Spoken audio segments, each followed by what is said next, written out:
আসসালামু আলাইকুম, real village cooking চ্যানেলে সবাইকে ওয়েলকাম জানাচ্ছি। আজকে আমি একটা নতুন ব্রেকফাস্ট রেসিপি বানিয়ে দেখাবো। খুবই সহজ, মাত্র কয়েকটা উপকরণ দিয়ে সহজে এই ব্রেকফাস্ট রেসিপি বানিয়ে নিতে পারবেন। হঠাৎ কোনো কিছু খাবার ইচ্ছে করলে এইভাবে বানিয়ে যে কোনো টাইমে সন্ধ্যাবেলায় বা সকালে নাস্তায় এইভাবে বানিয়ে নিতে পারবেন। তাহলে আজকের এই নাস্তার রেসিপিটা চলুন আপনাদের সঙ্গে শেয়ার করি। এখানে আমি 1 কেজি পরিমাণে দুধ নিয়ে নিয়েছি আর দিয়ে দিচ্ছি 2 টেবিল চামচ চিনি। দুধটাকে ভালো করে জাল করে গাঢ় করে নিয়েছি। এবার অনবরত নাড়াচাড়া করে চিনিটা গলে যাওয়া পর্যন্ত অপেক্ষা করব। আর এখানে গ্যাসের ফ্লেমটা আমি মিডিয়ামে রেখেছি। মিডিয়ামে রেখে ভালো করে জাল করে নিয়েছি, দেখেই বুঝতে পারছেন। এবার এর মধ্যে আমি দিয়ে দিচ্ছি আমের পিউরি। আমি পাকা আম যে পিউরিটা বার করে নিয়েছি আর সেই আমের পিউরি এখানে দিয়ে দিলাম। আজকে আমি বানাচ্ছি পাকা আমের ব্রেকফাস্ট রেসিপি, যেটা আপনারা এর আগে হয়তো কখনো বানিয়েছি কি না জানি না, কম বেশি সকলেই জানেন। কিন্তু আমি যেভাবে বানাচ্ছি সেভাবে আপনারা পুরো ভিডিওটা দেখুন, আর দেখলে খুবই ভালো লাগবে। পাকা আম দিয়ে অনবরত নাড়াচাড়া করতে থাকবো। দেখুন পাকা আমটা দেওয়ার সঙ্গে সঙ্গে দুধটা অনেকটাই কেটে গেছে। আর এইভাবে অনবরত নাড়াচাড়া করে এরকম টেক্সচার এসেছে। আবারও খুব ভালোভাবে নাড়াচাড়া করে নিলাম, দিয়ে এটা গ্যাসের ফ্লেমটা আমি বন্ধ করে দিচ্ছি। এই পুরটা আমি রেডি করে নিলাম। এবারে একটা থালার মধ্যে আমি পুরো পুরটাকে ঢেলে ঠান্ডা করে নেব। এখানে একটা থালা নিয়ে নিয়েছি আর এখানে পুরো পুরটাকে আমি ঢেলে নিচ্ছি। যারা পাকা আম খেতে পছন্দ করেন তারা অবশ্যই এই রেসিপিটা পছন্দ করবেন, আর যারা করেন না তারাও রেসিপিটা দেখুন, তাদেরও খুব ভালো লাগবে। আমি পুরোটা একটা থালার মধ্যে নিয়ে নিলাম আর দিয়ে এখানে এটা আমি ঠান্ডা করে নেব। আর অপর পর্যায়ে আমি এখানে নিয়ে নিচ্ছি সুজি। 4 টেবিল চামচের মতো এখানে আমি সুজি নিয়েছি। সুজিটা আমি ভালো করে গ্রাইন্ড করে নিচ্ছি। ভালো করে পিষে নিতে হবে পাউডারের মতো করে। দিয়ে দিচ্ছি জল। জল দিয়ে ভালোভাবে আমি পিষে নিচ্ছি। খুব ভালোভাবে পিষে নিতে হবে। এই দেখুন ঠিক এই রকম হবে। আমি একটা বোলের মধ্যে ঢেলে নিলাম। একটু পাতলা করেই গুলতে হবে। দিয়ে দিচ্ছি লবণ।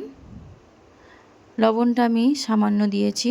আর আমের পিউরি আবারও দিয়ে দিলাম 4 টেবিল চামচের মতো। 4 থেকে 5 টেবিল চামচ দিলেই হবে। আপনারা যদি বেশি পরিমাণে বাড়ান সেক্ষেত্রে সব কিছুর পরিমাণটা বাড়িয়ে নেবেন। আমের পিউরিটা সুজি এবং আমের পিউরি দিয়ে এর মধ্যে একটু আমি নাড়াচাড়া করে ভালো করে মিশিয়ে নেব। এবার এখানে আমি ভালো সুন্দর কালার আসার জন্য দিয়ে দিলাম সামান্য ফুড কালার। এটা অপশনাল, আপনারা চাইলে নাও দিতে পারেন। আমি দিলাম জাস্ট কালারটা ভালো আসবে, দেখতেও সুন্দর লাগবে। ভালোভাবে মিশিয়ে নিয়েছি। এই দেখুন ঠিক এইরকম হবে ব্যাটারটা। এখানে আমি ব্যাটারটা রেডি করে নিলাম।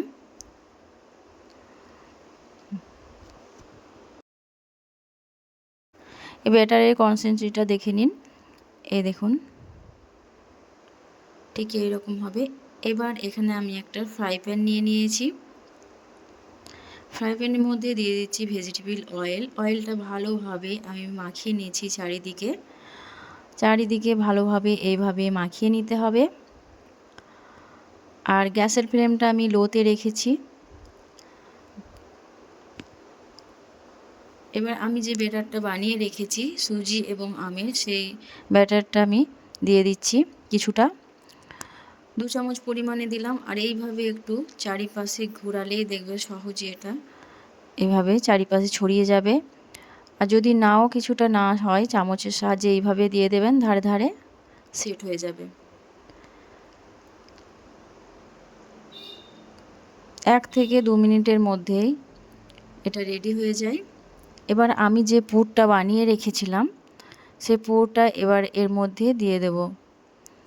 এক সাইড থেকে চামচে করে আমি কিছুটা করে দিয়ে দিচ্ছি। আপনারা যদি পুর বেশি খেতে পছন্দ করেন সেক্ষেত্রে বেশি করে দেবেন, না হলে মিডিয়াম দিলেও হবে। এই ম্যাঙ্গো পুরটা খেতে কিন্তু অসম্ভব টেস্টি হয়। বাচ্চারা যদি একবার দেখে পুরোটাই শেষ করে ফেলবে, এতটাই টেস্টি হয়। এবার এক সাইড থেকে আমি ফোল্ড করে নেব। প্রথমে একটু চারপাশটা ছাড়িয়ে নিতে হবে, এটা সহজেই উঠে আসবে। এক সাইড থেকে এই হাতে করে আমি এভাবে ফোল্ড করে নিচ্ছি।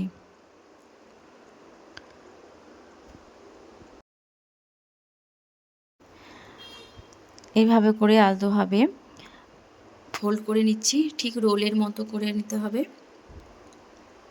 এখানে খুব সাবধানে করতে হবে। এইভাবে করে বাকি যে কটা আছে আমি সব কটাই বানিয়ে নেব। আপনারা কিন্তু কম করে বানালে হবে না, বেশি করে বানাবেন, না হলে দেখবেন বানানোর মাত্রই সঙ্গে সঙ্গেই শেষ হয়ে যাবে। এই দেখুন, ঠিক রোলের মতো করে আমি বানিয়ে নিয়েছি। আমি কম করে বানিয়েছি। এইভাবে আপনারা সহজেই ব্রেকফাস্ট বানিয়ে নিতে পারবেন। পুর ভরা এই পাকা আমের ব্রেকফাস্ট রেসিপি খুব সহজ বানানো। তাহলে বন্ধুরা, আমার এই রেসিপি আজকে আপনাদের কেমন লাগলো অবশ্যই কমেন্টে জানাবেন। আপনারা যদি নতুন হয়ে থাকেন চ্যানেলটা সাবস্ক্রাইব করে পাশে থাকার অনুরোধ রইল। একটা ভেঙে দেখাচ্ছি, এ দেখুন, পুরে ভরা, মুখে দিলেই মিলিয়ে যাবে, এতটাই টেস্টি হয়। এ দেখুন, খেতে অসম্ভব টেস্টি, বাচ্চা থেকে বড় সকলের খুবই পছন্দ হবে। আপনারা বাড়িতে একবার হলেও ট্রাই করে দেখবেন খেতে খুবই ভালো লাগবে। আর বানানো তো খুবই সহজ, খুব অল্প সময়ের মধ্যে এটা রেডি হয়ে যায়। তাহলে আজকের এই রেসিপি এখানেই শেষ করছি।